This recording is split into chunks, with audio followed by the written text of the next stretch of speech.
మనతో పాటు BRS senior leader మాజీ మంత్రి జగదీష్ రెడ్డి గారు ఉన్నారు. సార్ నమస్తే. రేపు నుంచే బస్సు యాత్ర స్టార్ట్ అవుతుంది. మిర్యాలగూడ నుంచి వెళ్ళే కేసీఆర్ గారు ఎందుకు మొదలు పెట్టారు? ఇక్కడ ఒక చోట మొదలు పెట్టాలి కదా, అందుకే మేము నుంచి మొదలు పెట్టినాం. దానికి ప్రత్యేకత ఏమి ఉండదు, కానీ సరే దాంట్లో కొంత ఎక్కడో ప్రారంభం చేయాలి, ఎక్కడో చివరి చేయాలి. అయితే ఇక్కడ ప్రత్యేకించి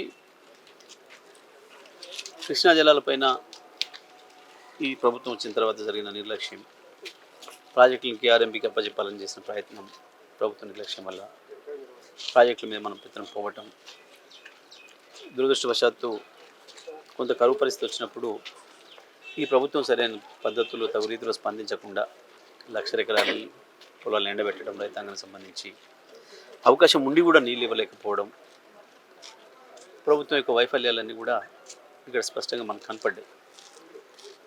ఈ సందర్భంలో ఎండిపోయిన పొలాలను సందర్శించడానికి కూడా కేసీఆర్ గారు ఇక్కడికి రావాలని చెప్పేసి నేను అనుకున్నారు. ఎడమ కాలువ వైపు సూర్యాపేట దానికి వచ్చిండ్రు, సమయాభావం వల్ల ఇక్కడ రాలేకపోయారు. సో ఈ సమయంలో అక్కడి నుంచి ప్రారంభిస్తే బాగుంటుంది అని చెప్పి మేము జిల్లా పార్టీగా మేము వారిని కోరడం జరిగింది. ఈ బస్సు అంగీకరించి అక్కడ రావడం జరిగింది. ఈ బస్సు యాత్ర ద్వారా కేసీఆర్ గారు కానీ పార్టీ కానీ ప్రజలకు ఏం చెప్పదలుచుకున్నారు? ఇది వాస్తవానికి ఎన్నికల ప్రచార యాత్ర కాబట్టి ఎన్నికలకు సంబంధించిన అంశాలే ప్రధానంగా వస్తాయి.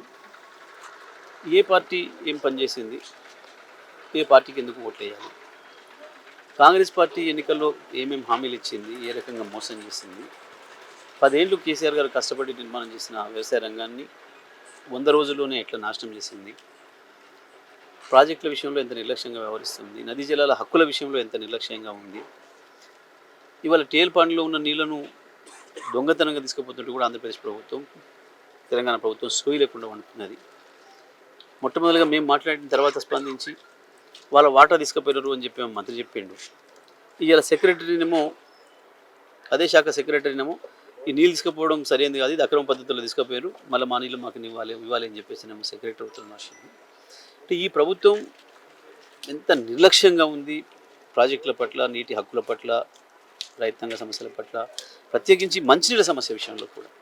రేపు మంచినీళ్ళకు చాలా పెద్ద ప్రమాదం రాబోతూ ఉంది టేల్ పండుగ కనుక ఖాళీ అయినప్పుడు.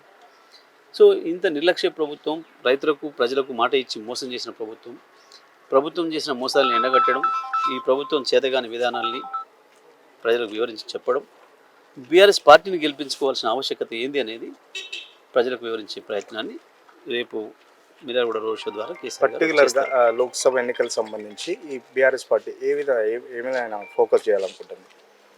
సహజంగానే ప్రభుత్వం యొక్క వైఫల్యాలు, ప్రభుత్వాన్ని నడుపుతున్న కాంగ్రెస్ పార్టీ చేసిన మోసాలు, ఈ సమయంలో బీఆర్ఎస్ పార్టీ గెలవాల్సిన ఆవశ్యకత. ఎందుకు అనంటే కాంగ్రెస్ బీజేపీ రెండు కూడా తెలంగాణకు మోసం చేసిన పార్టీలు.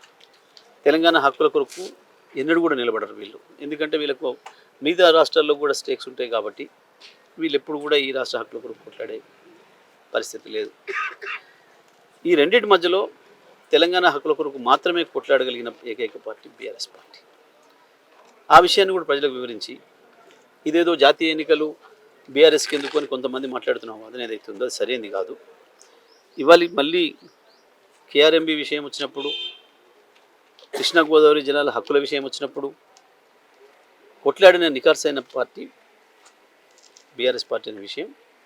ఇవాళ బీఆర్ఎస్ పార్టీని గెలిపించుకుంటేనే రేపు ఢిల్లీలో కొట్లాడడానికి కానీ, ఇక్కడ కొట్లాడడానికి కానీ, ప్రజల తరఫున గొంతు వినిపించడానికి కానీ అవకాశం ఉంటుంది. ఇవాళ ఉన్న పరిస్థితులలో అధికారంలో బీఆర్ఎస్ లేదు కాబట్టి ప్రతిపక్షంలోనైనా సరే బీఆర్ఎస్కు సరైన బలం ఇస్తే, కేసీఆర్ సరైన బలం ఇస్తే, మీ తరఫున కొట్లాడి మీ హక్కులు సాధించడానికి, ప్రభుత్వం మీకు ఇచ్చిన హామీలను నెరవేర్చడానికి, లేదా మన హరించబడుతున్న హక్కులు ఏదైతే ఉందో నదీ జలాల విషయంలో వాటిని కాపాడుకోవడానికి కానీ అవకాశం ఉంటుంది. అందుకే బీఆర్ఎస్ పార్టీ అభ్యర్థిని గెలిపించండి అని చెప్పి ఆ విషయాలన్నింటినీ కూడా రేపు సభ ద్వారా వివరించే అవకాశం ఉంది కేసీఆర్ గారు. నల్గొండలో దాదాపు కాంగ్రెస్ ఒక సూర్యాపేట తప్ప మిగతా అన్ని క్లీన్ స్వీప్ చేసింది కదా. సో నల్గొండకు సంబంధించి, భువనగిరికి సంబంధించి బీఆర్ఎస్ గెలిచే స్కోప్ ఎంత ఉందనుకుంటున్నారు? ఎలా సాధ్యమవుతుంది అనుకుంటున్నారు? తప్పకుండా బీఆర్ఎస్కి అవకాశం ఉంది అనే విషయాన్ని వాళ్ళే చెప్తున్నారు. మొన్న రేవంత్ రెడ్డి వచ్చిండు భువనగిరికి ముఖ్యమంత్రి హోదాలో, పిసిసి అధ్యక్షుడు హోదాలో. ఆయన మాట్లాడిన మాటలే స్పష్టంగా మనకు చెప్పినాయి. ఆయన ఎంత ఫ్రస్ట్రేషన్లో ఉన్నాడో, ఓటమిని అంగీకరించే స్థితిలో ఉండడం విషయం. పైగా ఈ రాష్ట్రంలో బీజేపీ కాంగ్రెస్ మేము ఇద్దరమే ఒకరికొకరు పోటీ అని మాట్లాడుతూనే ఇద్దరు కేసీఆర్ మీదనే దాడి చేస్తున్నారు. ఎక్కడైనా వాస్తవానికి ప్రతిపక్షం ప్రభుత్వ పక్షం మీద దాడి చేస్తుంది, వాళ్ళ బలహీనతల్ని లేదా వాళ్ళ వైఫల్యాలను చెప్తుంది. కానీ 4.5 నెలలైనా ఇంకా మోడీ వచ్చినా కేసీఆర్ మీదనే మాట్లాడుతున్నాడు, కిషన్ రెడ్డి అయినా కేసీఆర్ మీదనే మాట్లాడుతున్నాడు, అక్కడ రాహుల్ వచ్చిన కేసీఆర్ మీదనే మాట్లాడుతున్నాడు, రేవంత్ రెడ్డి మాట్లాడిన కేసీఆర్ మీదనే మాట్లాడుతున్నాడు. అంటే దీని అర్థం కేసీఆర్ మాత్రమే బలంగా ఉన్నాడు, బీఆర్ఎస్ పార్టీనే బలంగా ఉంది. మొన్నటి ఎన్నికల్లో తాత్కాలికంగా ఓట్లకపోయినా మళ్ళీ వాళ్ళ ప్రజలు టర్న్ అవుతున్నారు, మళ్ళీ కేసీఆర్ వైపే చూస్తున్నారు. అందరికీ కేసీఆర్ టార్గెట్ అనుకుంటున్నారు మీరు? 100% అందులో సందేహమే లేదు కదా. ఉన్న వాళ్ళ మీద టార్గెట్ చేస్తారు. రాళ్ళున్న కేసీఆర్ బలంగా ఉన్నాడు కాబట్టి కేసీఆర్ మీద టార్గెట్ చేస్తున్నారు.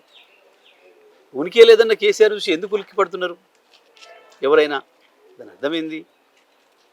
ఇక్కడ మీరు ఉన్నప్పుడే కదా మిమ్మల్ని తోసేయాలి, నెట్టేయాలి. మీరు ఇట్లా లేనప్పుడు ఇట్లా నెట్టేసి అక్కడే ఉంది. కేసీఆర్ ఉన్నాడు కాబట్టి కేసీఆర్ మీద చేస్తున్నారు. కొన్ని స్థానాలలో కాంగ్రెస్, కొన్ని స్థానాలలో బీజేపీ మాకు పోటీ ఇస్తుంది, కానీ 16 స్థానాలలో మేమే ఉన్నాం. అట్లాగే నల్గొండ జిల్లాలో కూడా గత 10 ఏళ్లలో వ్యవసాయ రంగం అద్భుతంగా వెలిసిల్లింది. ఇక్కడ పడవిల్లింది. 2014లో కేవలం 3 లక్షల మెట్రిక్ టన్నుల ధాన్యాన్ని ఇచ్చిన ఈ జిల్లా 2023కి వచ్చేవరకు 40 లక్షల మెట్రిక్ టన్నుల ధాన్యాన్ని అందించింది. పంటలకు సంబంధించి కూడా దేశానికి అందించింది. దాదాపు 12 లక్షల ఎకరాలు వరి సాగు చేయించడం, 3 లక్షల ఎకరాలు ఉండే అన్నాడు. ఇదంతా రైతాంగం అనుభవించారు. 24 గంటలు రైతాంగానికి నాణ్యమైన కరెంట్ ఇచ్చిన ఒక్క మోటార్ కూడా కాలనివ్వలేదు. 5.5 లక్షల మోటార్లు ఉంటాయి. ఇప్పుడు 100 రోజుల్లోనే మొత్తం వేలాది ఎకరాలు ఎండిపోయింది, లక్షలాది ఎకరాలు ఎండిపోయింది, లక్షల మోటార్లు కాలిపోయినాయి. కరెంటు చక్కగా వచ్చే పరిస్థితి లేదు, నాణ్యమైన కరెంటు లేదు. ఒక్కరోజు కూడా బిందె పట్టుకొని బయట నాణ్యలే మా అక్క జిల్లాలను నల్గొండ జిల్లాలో గత 4 సంవత్సరాలు. మళ్ళీ మొదలైంది అప్పుడే నాగార్జున సాగర్లోనే స్వయంగా బిందెలు పట్టుకొని నీళ్ళ కొరకు పోవాల్సిన పరిస్థితి వచ్చేసింది. ఇదంతా కూడా ప్రజల్లో చర్చ వచ్చింది. కేసీఆర్ ఉంటే మా పొలాలు ఎండిపోయేవి కావు, కేసీఆర్ ఉంటే మా బోర్ మోటార్లు కాలిపోయేవి కావు, కేసీఆర్ ఉంటే మా మంత్రులకి ఇంత ఇబ్బంది పడేది కాదు అనే మాట ప్రజలు మాట్లాడుకుంటున్నారు. కాంగ్రెస్ పార్టీకి ప్రజల ముందుకు పోయి ఓటు అడగడానికి ముఖం లేదు. ముఖం చాటేసుకొని తిరుగుతున్నారు ఈ జిల్లా మంత్రులు. నెల రోజులుగా తప్పించుకొని తిరుగుతున్నారు. అంతకుముందు రోజు మేమంటే మేమే ఎగిరిపడ్డోళ్ళు నెల రోజులుగా ముఖం చాటేసి తప్పించుకొని తిరుగుతున్నారు. కరువు పరిస్థితి ఎప్పుడైతే మొదలైందో, పొలాలు ఎండిపోవడం ఎప్పుడైతే మొదలైందో తప్పించుకున్నారు రైతుల నుంచి.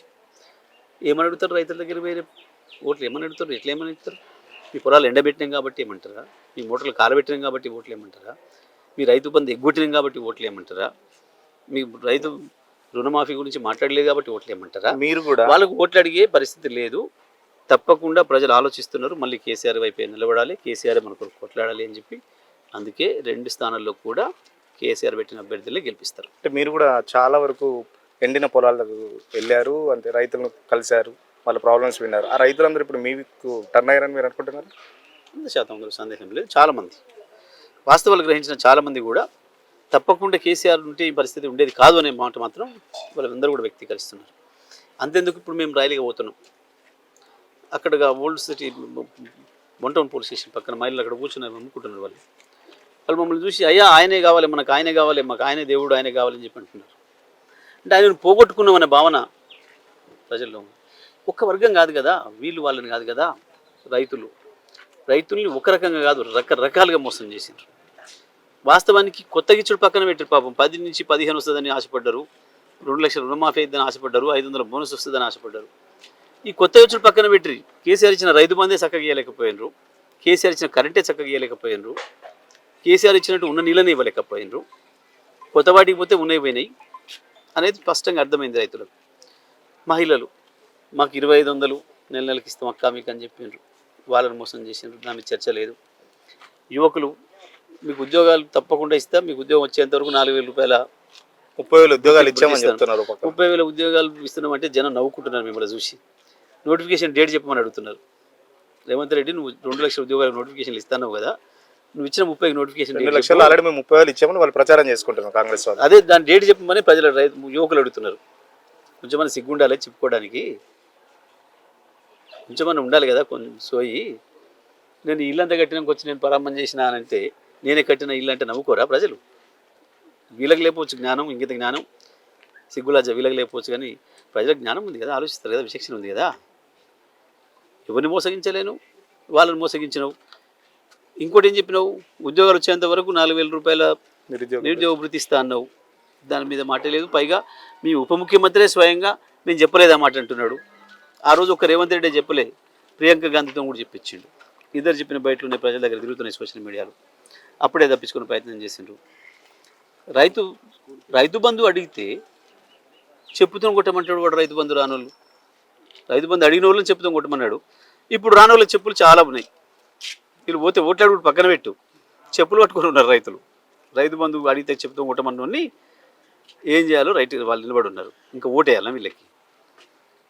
యువకులు, విద్యార్థులు పాపం, బాబు మీ కష్టాలు చూసి నాకు బాధ కలుగుతుంది, మీరు ఫీజులు కట్టడానికి ఇబ్బంది పడుతున్నారు, మీరు సిస్టమ్ కొనుక్కోవడానికి ఇబ్బంది పడుతున్నారు, 5 లక్షల రూపాయలు కార్డు ఇస్తారా అని నేను చెప్పాను. వాళ్ళు ఎదురు చూస్తున్నారు. 5 లక్షల కార్డు. యువతులు పాపం, అమ్మాయిలు, కాలేజీకి వెళ్ళి అమ్మాయిలు, మా ప్రియాంకకు బాధ అయింది మీ బాధలు చూసి, మీ నాయనని బతిలాడి, మీ అన్నని బతిలాడి, చివరికి చిన్నోడైన తమ్ముని కూడా బతిలాడాల్సి వస్తుంది కాలేజీలో దించరమని. మీకు ఆ బాధ చూడలేక మా ప్రియాంకక్క మొత్తం ప్రతి ఒక్కరికి స్కూటీ పంపిస్తానంటుంది.